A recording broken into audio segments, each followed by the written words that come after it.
The Volani Council's emergency chamber buzzed with desperate activity as Ambassador Zeth Kala stared at the holographic display showing their dying colony worlds. The hegemony's war machines had already consumed 3 systems, and their relentless advance showed no signs of stopping. The evacuation fleets won't reach the outer colonies in time, reported Defense Coordinator Yiltan, his normally pristine azure feathers now disheveled with stress. We need military intervention, but our allies are already stretched thin across 12 fronts. Zethkala's elongated fingers danced across the quantum communication array, scrolling through the galactic defense network's available forces. Every major military power was either engaged elsewhere or had declined to risk their fleets against the hegemony's superior numbers. The display showed red indicators across the board. No help available. "Wait," whispered communications officer Nalara from her station. "There's one species we haven't contacted yet." The chamber fell silent. All eyes turned to the young officer, whose normally steady voice now carried a tremor of uncertainty. "The humans," she continued. "They're listed as a recent member species. Class 4 civilization, single home system, but—" She paused, her throat, sac pulsing nervously. "But their classification tag reads Deathworld origin." Zethkala felt his blood chill. Deathworld species were rare, and the few they'd encountered were typically primitive, having spent their evolutionary energy merely surviving their hostile planets rather than advancing technologically. "How recent?" asked Yiltan. "They achieved. Faster than light travel only 50 standard cycles ago," Nalara replied. "No recorded military engagements. Their diplomatic status shows observer-level contact only." The silence stretched for long moments as the council weighed their options. Through the chamber's transparent aluminum walls, they could see the orbital defense platforms powering up for what would likely be their final stand. "Send the message," Zethkala finally decided. "All frequencies, maximum power. If they're truly from a death world, they might understand desperation." 3 standard days passed with no response. The hegemony's advanced scouts had already entered the system's outer asteroid belt, their massive dreadnoughts visible as moving stars against the black of space. Volani civilians huddled in shelters while their military prepared for certain death. Then the sensors detected them. "Unknown contacts dropping out of FTL," announced Nalara, her voice barely above a whisper. "Reading by the ancestors. Reading over 300 vessels." The main display flickered to life, showing sleek ships unlike anything in the galactic database. They were smaller than traditional capital ships, but something about their design, angular, aggressive, predatory, made Zethkala's primitive instincts scream warnings. "Incoming transmission," Nalara reported. The hologram that materialized showed a being that made the Volani delegation step backward instinctively.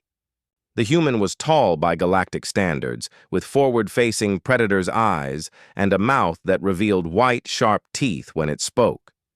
But it was the creature's posture, confident, alert, ready for violence, that truly unsettled them. "This is Admiral Sarah Chen of the Human Expeditionary Fleet," the being said, its voice carrying an undertone that suggested barely controlled aggression. "We received your distress signal. Sorry for the delay. We had to bring friends." "Admiral Chen," Zethkala managed, fighting to keep his voice steady. We are grateful for your response, but you should know that the hegemony fleet outnumbers you nearly 10 to 1.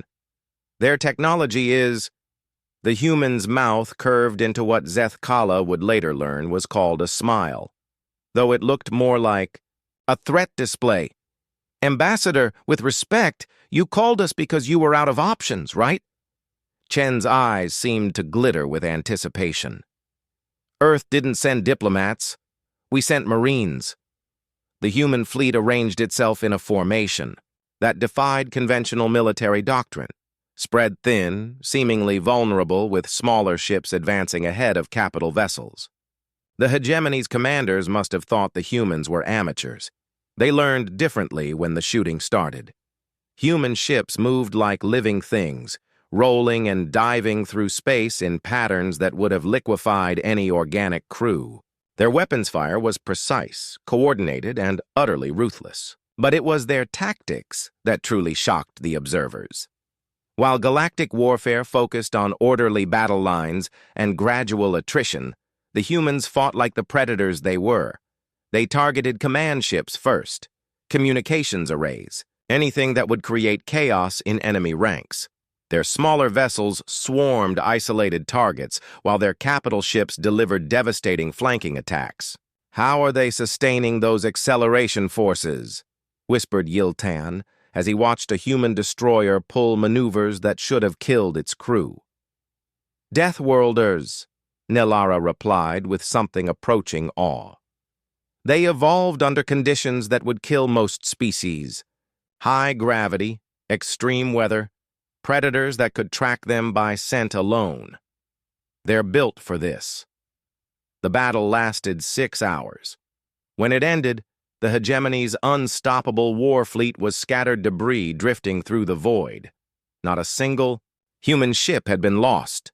Admiral Chen's image reappeared on their screens, and Zethkala noticed that despite the violent battle, the human looked calm, even relaxed. "Your colonies are secure, Ambassador," Chen reported. "My tactical teams are already coordinating with your defense forces to establish patrol routes. The hegemony won't be back to this sector anytime soon." "Admiral," Zethkala said carefully, "your species is remarkable, but I must ask, why help us? We're strangers to you. And this conflict was not yours." The human's expression grew serious. "Ambassador, every species in this galaxy has something to offer. Art, philosophy, unique perspectives on existence. But you know what makes humans special?" She leaned forward slightly. "We're really good at stopping bullies." Chen's image flickered once more before continuing. "Besides, you sent an SOS. Where we come from, that means something.